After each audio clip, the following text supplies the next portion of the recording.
Hi guys, thanks so much for joining me today. Today is a pretty highly anticipated video for you guys. I know I've been talking about this for a long time on my channel, pretty much since I started doing paranormal videos. Today I'm going to tell you my scariest ghost experience. You'll notice I'm alone. I know I said that I put it off because my husband wanted to be here to tell you guys with me, but he pretty much said just go ahead and tell you guys because all he's going to do is sit here and be like, and agree with me and not really add to it because that's just, how he is. And I agreed because I don't want to put it off very much longer. I'd like to tell you guys because you guys want to know. Now I'm just going to let you guys know that you will see some pictures during this video just because I went back this weekend to the place where this began and I took some pictures to show you guys so you guys can see exactly what I'm talking about. So I did that this weekend, and I'm also going to let you guys know that I ghost hunt a little bit in that cemetery that I'm going to talk about in this video. I got very, very, very good EVP there, and I will be uploading that video after this one quote-unquote premieres. I just want you guys to get the story of what happened there before you hear the EVP that I got. Now on to the story. Please bear with me if this video goes very long. I want to tell the story, how it happened, and I don't want to leave anything out, so I'm not going to rush through it. It started one day. It was back in October of 2008. Now my husband and I had just moved in together in August of that year, so we weren't living together very long before that. Now I just wanted to note that because my husband wasn't very familiar with the area that we are in at that time. I was, because he moved down here so my son could stay in the school system that we were already in. That day we went to a football game for my brother-in-law, who is Justin's brother, and we took the two dogs with us at the time that we had Scrappy and Clover, the Westie and the Husky, and we just watched the game. Everything was going as normal, and it was just a regular ordinary day. It was very beautiful. I remember the weather was really nice, and we actually had a really mild, nice fall that year. I could remember quite clearly. And when the game ended, we were just going to head right back home, make lunch, what have you. And for some reason, Justin missed the turn to go back home. Now, that's when I noted that he wasn't very familiar with the area, and that's why he missed the turn. Now, and we were, lost in conversation, and I didn't tell him to turn, so I'm just like, you can either turn around or head into the next town and we'll just go around. And it was a really nice day out, so we decided we were just going to take a drive and head into the next town and turn around. So when we get to the next town, we get to a stop sign where we would make the right turn to go back home, or we go straight ahead and there's a cemetery straight ahead. So I said to him, we should go into that cemetery and take the dogs for a walk. Now, you might think that's a little weird to take your dogs for a walk in a cemetery, but this cemetery, it's noted for people who take their dogs for a walk. It's noted for people who go jogging in it. The local high school actually makes the kids go running through that cemetery. The athletic kids. Yeah, I'm not kidding. So, he's like, no, I don't really want to go into a cemetery now, because you gotta understand, this is when not too much longer after my husband and I met, so he was just getting used to the way I am with the paranormal, ghost, death, macabre stuff, so he wasn't on the same page with me then with cemeteries, and he understood why I like to go in there and take pictures and walk around, but he didn't have the same feelings about it as I did. I look at it as, look at these beautiful old headstones, look at these beautiful graves, it's so peaceful. There's so many souls around us, it's a nice place to be, most of the time. He looked at it as it's a place of sorrow, it's horrible, it's so sad, and I understand that. So he said no, and so we took the right to go home. As we were, it's a large cemetery, it's not huge as some cemeteries are very big, but as we were passing the gate of the cemetery where we would enter with the car, he's like, you know what, let's just go ahead. We'll go ahead in there. I know you wanted to show me some really old headstones the last time we were in another cemetery, and you said there were really old ones in this one, so let's just go in here. We'll take the dogs for a little walk. So it's like, yay. So we drove up into the parking lot, we parked the car, we got the dogs out, and we started walking down the walkway. Now, what's the first thing my husband does when he sees the, what I like to call the creepy-ass mausoleum, is he runs up to the creepy-ass mausoleum, and he starts rattling the door.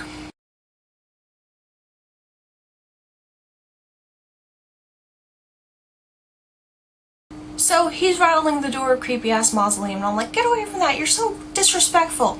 Now, I have always just detested this mausoleum. I think it's the most creepy thing I've ever seen, pretty much. When I look at it, I say like 7 or 8 vampires live in here, and if you come here at night, they will come and eat you. I know they won't, and I know that's not what's in there, but it's creepy, and you saw the picture, so you probably agree with me. Note, when we were there, the roof wasn't on it. The roof actually caved in, but somebody put a roof on it. I just noticed that when we went back this weekend. So he's, you know, being a jerk and rattling the door, probably hoping someone's going to rattle back, and then he'd probably crap his pants or whatever. But, you know, he stops, and then we're curving through the cemetery, and I'm like, the really old graves are over here. And actually, I didn't realize at the time, but they were all over. I mean, in this one section of the cemetery, all over are really old graves. So I'm like, they're over here, and he's like, well, let's go over here first. So we are heading over here in this direction past the creepy mausoleum, and right in front of me I see something known locally as the witch's table.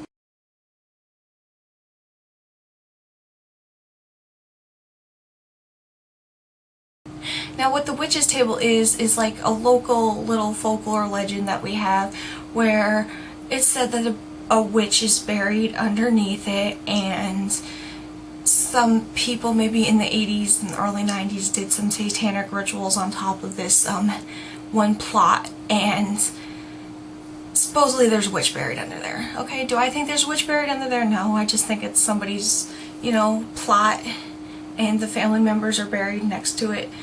And it's just, it looks like a table, but there's a cross right under it. So no, that's not a witch. Witches generally don't want to be buried under crosses. So what does my husband do when I say, there's the witch's table? Instead of just walking over and say, hey, that's cool, he runs over and he lays on top of it like Christ on the cross with his arms out, and just lays there. I'm not kidding. So I'm like, you get off that witch's table, or something along those lines. And, you know, by then I'm just like, why is this guy disrespecting this cemetery so much, you know? I thought he was, you know, sorrowful in cemeteries, I guess because he figured these graves are very old, that he can act like this here. But I'm thinking, don't do that, you know? So there was a gate right past the witch's table, and it was wide open today, and usually it's closed and there's signs on it that say do not enter. But it was wide open this day, and he says to me, what's back there? So I say to him, oh, you want to see what's back there? I know what's back there, and that's kind of the reason I wanted to come here today, to show you something.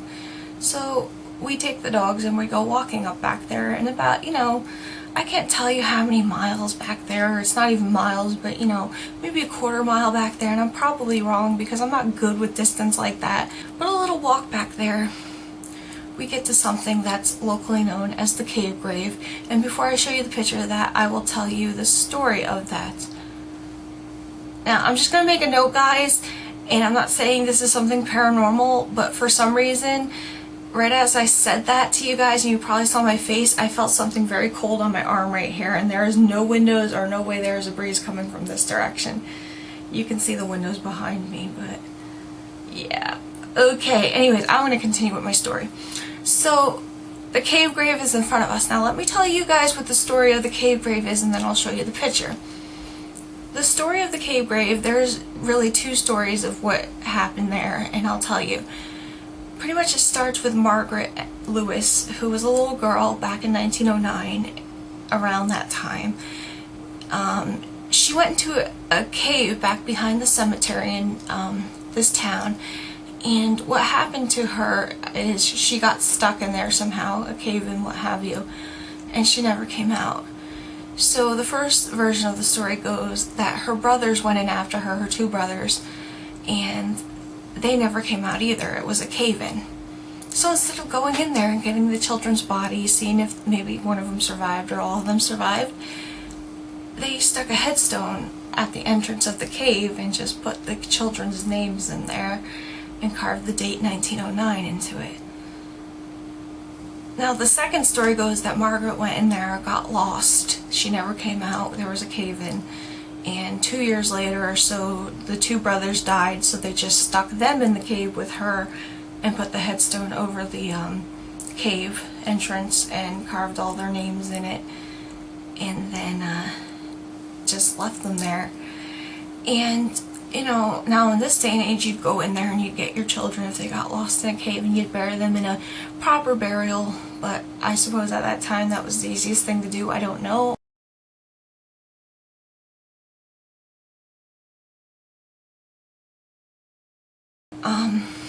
But yeah, it's a very sad story, but it is a legend around here, so I wanted to really see it and show Justin. So we're there and we noticed that up by the cave grave on the cave there are chalk drawings.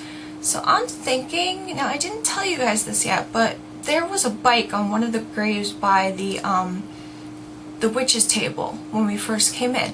Now the bike was a little girl's bike, maybe 10 years old, maybe even younger. I'm not sure what the age is with the bikes, but it was a brand new bike, so it wasn't like someone died and they left the little kid's bike on her grave so she'd have it, you know? So I'm thinking maybe the little girl came back here and was drawn on the cave by the cave grave and she just left her, she heard us coming and she ran and hid. But at the same time when I saw that bike I was thinking, where's this little girl? I'm like, you know, was she in here by herself and someone took her? I wasn't thinking, you know, the witch came and got her. I was thinking maybe she was kidnapped. I was worried. But when I saw the chalk drawings on the cave grave, I'm thinking maybe she was doing that, until Justin decides he wants to climb halfway up a, you know, it's dangerous back there, very rocky. You're not supposed to be back there because they anticipate it caving and eroding any time and people getting hurt. So he climbs up the little hill and he sees that it's eyes and symbols and stuff that when he tells me what it is, I'm saying, because I have knowledge of the occult and witchcraft, I'm thinking that's witchcraft and somebody is back here doing that and that's not good, so we should get away from it. Now, what he tells me next really scared me. There was actually chalk dust still left on the ledge where they were writing it, which means that the wind didn't have the opportunity to blow it away, so it was probably fresh that day, if not like 10 minutes before. So I'm saying, you know, somebody's doing some kind of ritual thing back here, let's get out of here now. Mind you, the entire time we were back there, my dog Scrappy was acting like he was extremely agitated, growling towards the cave grave, barking towards the cave grave, just not in his right mind at all. He was very angry at something up there. Clover, on the other hand, she was just sitting there, you know, looking in the air, biting at flies, whatever. But she's always, you know, just very happy and husky-like. If you guys have huskies, you know. So we decide that we want to take a walk up the path instead of leaving right away, even though somebody down the path might be, you know, a Satan worshiper ready to do a sacrifice to the Lewis children. I guess we weren't thinking at the time, but we walked down the path. And as we get to the end of the path, and we turn around and start walking back, on the cliff of either sides of us, we hear things running. Now, it could have been squirrels or birds, but I would say what we heard was more like a herd of deer running on either side, okay? But there was nothing up there. We looked and there was nothing up there. So you gotta understand, we're down in a valley and there's pretty steep cliffs going this way and this way. You know, it's not like a mountain, but it's, you know, a steep hill. If you gotta run up there, you better be in tip-top shape and ready to fall back down. So we're like, okay, let's go back out into the cemetery. So we start walking pretty briskly because we're like getting the creeps now. So I can only speak for myself now when I say this, but as we're walking out there, I have this really bad feeling the entire time I'm walking out there that there is something behind me. It is following me, and if I don't get the hell out of there now, I am going to be seriously injured or dead. I don't say anything about it because I don't want him to think, oh, she's insane. So I'm walking, and I got my little Scrappy on the leash, and he's got Clover on the leash, and we're walking out.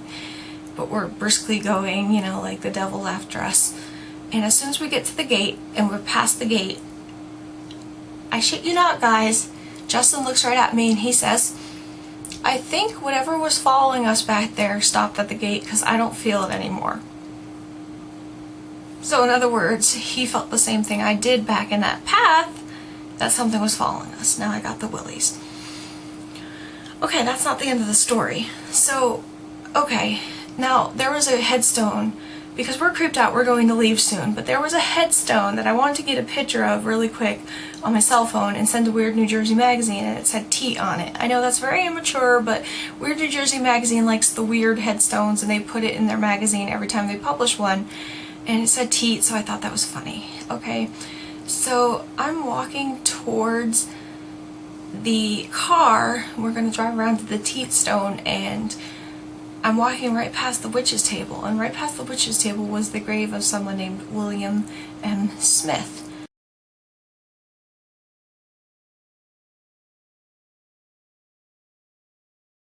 And as I'm going, I take about 5 steps past the witch's table, and I shit you not again, guys, I take one step, and all the way up to my knee, my freaking leg is in a grave.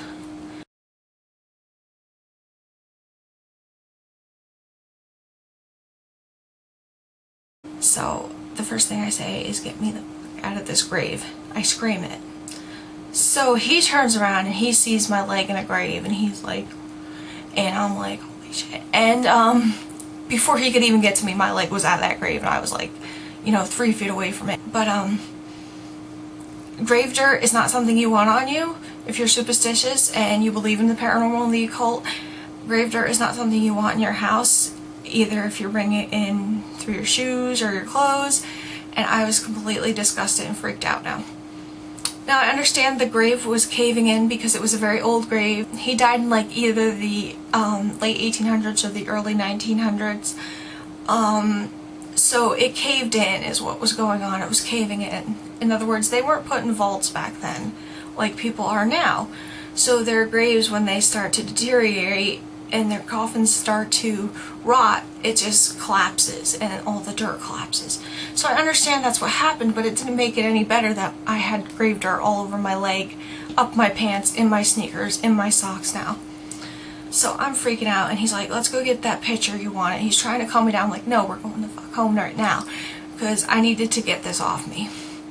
So we get home, and I'm really scared, and I wash it off, and it's not the end of the story, guys, okay? I mean, when I'm telling you it's scary, it's fucking scary, okay? Excuse my mouth, but I'm getting freaked out again, okay? We get home, and I take a shower, and he takes my pants down to the laundry and washes them right away because he knows I'm scared to death of grave dirt being in my house. And I'm washing, and you know, I calm down, and we eat dinner, and we watch a movie, and you know, everything's calm, and I'm just like, okay, it was a coincidence that the grave was caving in, and I walked over it, and my leg went in, and you know, it just happened. Excuse me, I'm getting a bit dry and emotional, but so that night we go to bed, and we're recapping what happened that night. And we're talking about it, and I say, you know, it just happened because coffins rot and the ground starts caving in, and it's actually very dangerous, and someone should take care of that before a little kid falls in the grave and breaks their neck. And he agrees with me, and then we're talking about what was following us out, and it's like he said, you know, I felt it stopped at the gate, and I'm like, yeah, and I'm like, well, you know, shit like that doesn't scare me. Shit like that never scares me because I grew up around shit like that, and, you know, it will never scare me. I will live to regret those words the rest of my life, because I'm not kidding, guys. As soon as I said them, I heard this on the wall, and I'll bang on the wall for you guys. Once. So I'm laying in bed with him, and I didn't say anything, he didn't say anything, and, you know, a few seconds goes by, and I hear, and then he says, what is that? And I said, I don't know, maybe it's, you know, outside, because that's what I'm thinking to myself. So as soon as we acknowledge it, guys, I'm not kidding, all hell breaks loose. There's just pounding on the walls in my room, and then the worst part is we start to hear children's voices and laughter. And I'm getting freaked out, and I'm about ready to cry, because every time I talk about this, I get really freaked out, because this is like the scariest thing that I've ever had happen to me. Because all through my room, I just heard the voices of little kids and them laughing. And I'm in bed with him, and he isn't saying anything, but I'm telling him, get the fuck out of bed and turn that light on right now. And he's not moving, because he hears it too, and he is just like, I'm not getting out of this bed. And I'm certainly not getting out of the bed, and I'm hitting him, you know, because it's going on. I say it's been going on for at least a good 10 seconds, and you might not think 10 seconds is a long time, guys, but when there are voices in your room and you don't know where the hell they're coming from and banging on your wall, 10 seconds is a lifetime. So I'm pounding on his arm, and I'm like, if you don't get the fuck up and turn that light on right now, I'll fucking kill you. Excuse my mouth, but this is serious. And eventually he jumps out of bed and turns the light on really quick, and as soon as the light goes on, it stops. I'm not kidding. It just, and that's it. So like a man would do, who's protecting his wife, or his fiance at the time, in his house, he bolts out the room, and he's running through the house like he's a gunslinging western cowboy or something, gonna kill the guy who broke in his house, and started laughing like a little girl, I guess, because he's assuming someone broke in, and that's what those noises were. And I'm sitting on the bed, and I'm thinking, those fucking kids followed us home. And I just said something like, I'm not afraid of them, and they wanted to show me, well, I can show you that you're afraid of us, and they did. And he comes back, and he's like, nobody's in the house. Now, I know you guys know I have a son, but he was with his father that night. It was a Sunday, and every Sunday he's with his father. There's no explanation for what we heard. We both heard it. We were both very terrified of it, but that was it. After that, I've never heard from them or seen them or felt them. They just must have scared us and then flew back to their cave grave, I suppose. So like I said, I went there on Saturday this week, I almost said Sunday, and I went to the cave grave. At first I told him, you go by yourself and you take some pictures, I'm not going back there. But I was standing by the guy's grave I fell in, which is very close. They're all in close proximity. The witch's table, Mr. Smith grave, and the cave grave are like in one triangle, very close together. And I was standing by his grave, and I was actually doing EVP there, and I was saying, you know, I'm so sorry that I fell in your grave 3 years ago. I didn't mean to disrespect you and what have you. And then he came back from taking the pictures, and I just looked up into the walkway, and I'm like, I gotta go back there because I gotta say my piece to these children. And I did, and I'm telling you, I was freaked out, and I felt energy all around me. And something happened while we were up there, but I'm going to save that for my EVP video. And we got some EVP, and it's pretty amazing stuff. So thank you for letting me share this very long video with you. I see that it's like 25 minutes now. I'll cut it down a little bit, but it's got to be long, guys. I'm sorry. Thank you for letting me share my scary experience with you guys. Everything I said was just amazing. I mean, you have to be so respectful when you're in a cemetery, because if you're not, things will follow you. And I'll tell you, from my experience of ghost hunting this past weekend in the cemetery, most spirits in the cemetery don't mind that you're there, but there are some spirits that just don't want you there, especially if you're poking around. Please comment and rate and subscribe to me if you're not, and if you are, I appreciate all your support. And this video was dedicated to you guys because I know you were looking so forward to hearing it. So thanks for watching again. Bye.